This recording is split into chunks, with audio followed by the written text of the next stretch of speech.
నమస్తే. అమానుషమైన సంఘటనలు రోజు రోజుకి ఎన్నో చోటు చేసుకుంటున్నాయి. ప్రస్తుతం మనం వరంగల్లోని కిల్లా వరంగల్ దగ్గర ఇక్కడ వాకర్స్ అందరూ కూడా వాకింగ్ చేసే గ్రౌండ్ ఉంటుంది. అక్కడ ప్రస్తుతం దాని ఎదురుగా ఒక షెడ్ ఉంటుంది. అక్కడే ఉన్నాం మనం. దీంట్లో దాదాపు 400 పైన గొర్రెలు మేకలు అనేవి ఇక్కడ ఈ షెడ్లో ఉంటున్నాయి. గత ఏడాదిన్నరగా ఇక్కడ వీళ్ళైతే ఈ బిజినెస్ని చేయడం జరుగుతుంది. వీళ్ళు కింద స్థాయి నుంచి ఇక్కడ వరకు 10 మందికి సాయం చేసే స్టేజ్కి వచ్చారు. ఎన్నో ఏళ్ళుగా ఇక్కడ నివసిస్తున్నారంటూ కూడా ఇక్కడ ఉన్నటువంటి వాళ్ళందరూ చెప్తున్నారు. వీళ్ళు ఎదుగుదల చూడలేక కొంతమంది చేసిన కుట్రగా కొంతమంది చెప్తున్నారు. కొంతమంది ఏమో షార్ట్ సర్క్యూట్ అయి ఉండొచ్చు అని చెప్తున్నారు. పూర్తి వివరాలు అయితే తెలియాల్సింది.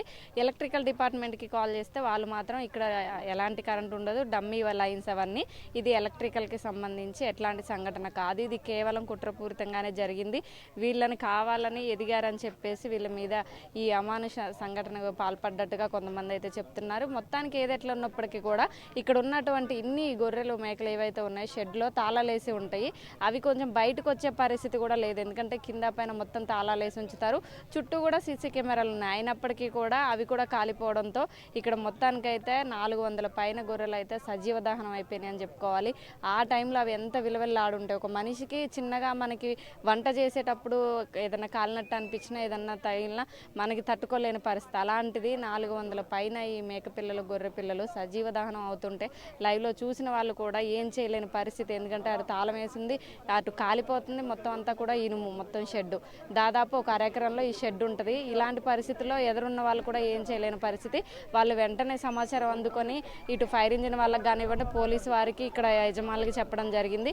అయినప్పటికీ కూడా అప్పటికే జరగాల్సిన నష్టం అయితే జరిపోయింది. చూడొచ్చు ప్రస్తుతం మనం అదే షెడ్ దగ్గరను మొత్తం కూడా కాలిపోయి ఉంది. లోపల అదంతా కూడా గొర్రెలు అవన్నీ కూడా అట్లనే ఉన్నాయి. ఇంకా క్లీన్ చేస్తున్నారు. పోలీసు వారు కానివ్వండి కరిస్తున్నారు. ఇక్కడ వచ్చినటువంటి పోలీసులు, సిపి గారు, కలెక్టర్ గారు అందరూ కూడా ఇక్కడికి వచ్చి సందర్శించడం జరిగింది. ఇక్కడ ఉన్నటువంటి బంధువులందరూ కూడా ఆవేదనలో, దుఃఖంలో నిండిపోయారని చెప్పాలి. ఈ యజమానికి దాదాపు 50 లక్షల పైన నష్టం జరిగిందంటూ కూడా ఇక్కడ వీళ్ళు చెప్పడం జరుగుతుంది.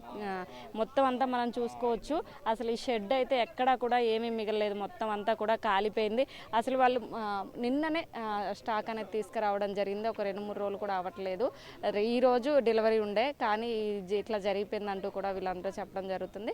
అసలు నిజానికి చూసుకుంటే కిల్లా వరంగల్ అనేది మత్తు పదార్థాలకు కానివ్వండి, డ్రగ్స్కి కానివ్వండి అడ్డాగా మారిపోతుంది. సాయంత్రం అవగానే ఇక్కడ అందరూ కూడా తాగుబోతులు కానివ్వండి, కొంతమంది వ్యక్తులు ఇటు తిరుగుతూ ఉన్నారు. కొన్ని అవాంఛనీయ సంఘటనలు కూడా చోటు చేసుకున్నాయి. కిల్లా వరంగల్ అనేది అడ్డాగా మారిపోయిందంటూ కూడా ఇక్కడ చాలామంది చాలా రోజులుగా చెప్తున్నటువంటి విషయం.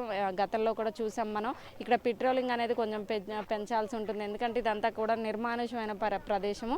ఇక్కడ పోలీసు వారు రోడ్డు మీద పెట్రోల్ చేసినప్పటికీ కూడా ఇంత లోపలికి రారు కాబట్టి అందరికి కూడా ఒక అడ్డాగా నిలిచిపోయింది. ఇక్కడ వచ్చేటువంటి వాళ్ళందరూ కూడా జల్సాలకి అడ్డాగా మారిపోయిందని చెప్పుకోవాలి. అలాంటి తోవలోనే ఇది జరిగి ఉండొచ్చు. మత్తులో చేస్తున్నారా లేకపోతే కావాలని కక్షగట్ట చేశారా, ఇది అసలు ఎలా జరిగింది అనేది అయితే ఇంకా పూర్తి వివరాలు తెలియాల్సింది. కానీ ఇప్పటికైనా సరే పోలీసు వారు ఇటు సైడ్ అంతా కూడా పెట్రోలింగ్ చేస్తే ఖచ్చితంగా ఇట్లాంటివి జరగకుండా ఉంటాయి. అప్పటి వరకు 8:30 వరకు షెడ్లోనే యజమాని ఉన్నాడు. అన్నం తినడానికి వెళ్ళిన సమయంలో ఇట్లా జరిగిందంటూ చెప్తున్నారు. ఏదేమైనప్పటికీ కూడా కిల్లా వరంగల్ కానివ్వండి, ఇటు కోట వైపు కానివ్వండి, ఇలాంటి నిర్మానుషమైన ప్రదేశాల్లో పోలీసులు ఒక నిఘా కన్నేసి ఉంచితేనే ఇలాంటి సంఘటనలు చోటు చేసుకోకుండా ఉంటాయని చెప్పడం అయితే జరుగుతుంది. ఎందుకంటే ఇక్కడ అంతా కూడా నిర్మానుషంగా ఉంటుంది, ఎవరు వచ్చే పరిస్థితి ఉండదు. కాబట్టి ఇక వాళ్ళకి జల్సాలు చేసే వాళ్ళకి అడ్డాగా మారిపోయిందని చెప్పుకోవాలి. ఎందుకంటే మెయిన్ రోడ్డు మీద నుంచి వచ్చి వెళ్ళే వాళ్ళు ఎవరు కూడా ఇంత లోపలికి నిర్మానుషంగా రాత్రిపూట ఎవరు రారు, భయంగా ఉంటుంది కాబట్టి ఎవరు ఇటు రారు. కాబట్టి ఇక్కడ ఇది ఒక అడ్డాగా మారిపోయింది. చుట్టుపక్కలంతా కూడా మత్తు పదార్థాలు కానివ్వండి, లేకపోతే తాగే వాళ్ళకి కానివ్వండి, అంత మందుబాబులు అందరికీ కూడా ఇది ఒక అడ్డాగా మారిపోయింది. దయచేసి దీని మీద ఇక నుంచైనా పోలీసులు నిఘా ఉంచితే ఇక్కడ పెట్రోలింగ్ చేస్తే కనుక ఇలాంటి సంఘటనలు చోటు చేసుకోకుండా ఉంటాయి. ఏదేమైనప్పటికీ కూడా ఇక్కడ ఉన్నటువంటి ఏదైతే నష్టం జరిగిందో దీనికి సంబంధించి ప్రస్తుతం మనం ఇక్కడ ఉన్నటువంటి వాళ్ళతో మాట్లాడడం కూడా జరుగుతుంది. నష్టపరిహారం చెల్లించాలి, వీళ్ళకి తగిన న్యాయం చేయాలంటూ కూడా అందరూ చెప్పడం అయితే జరుగుతుంది. దాదాపు 50 లక్షల పైన ఇక్కడైతే నష్టం జరిగింది యజమానికి అంటూ కూడా మొత్తం వాళ్ళందరూ రోడ్డు మీద పడ్డారు. ఖచ్చితంగా కిల్లా వరంగల్ ప్రజలందరూ కూడా వాళ్ళకి సహకరిస్తాము, అలానే అధికారులు, ప్రభుత్వం కూడా సహకరించాలంటూ కూడా వీళ్ళు చెప్పడం అయితే జరుగుతుంది. ఇలాంటి మరిన్ని వార్తలు మీ ముందు తీసుకొస్తున్నాం. మీ ఆర్ఎన్ టీవీ. Keep watching.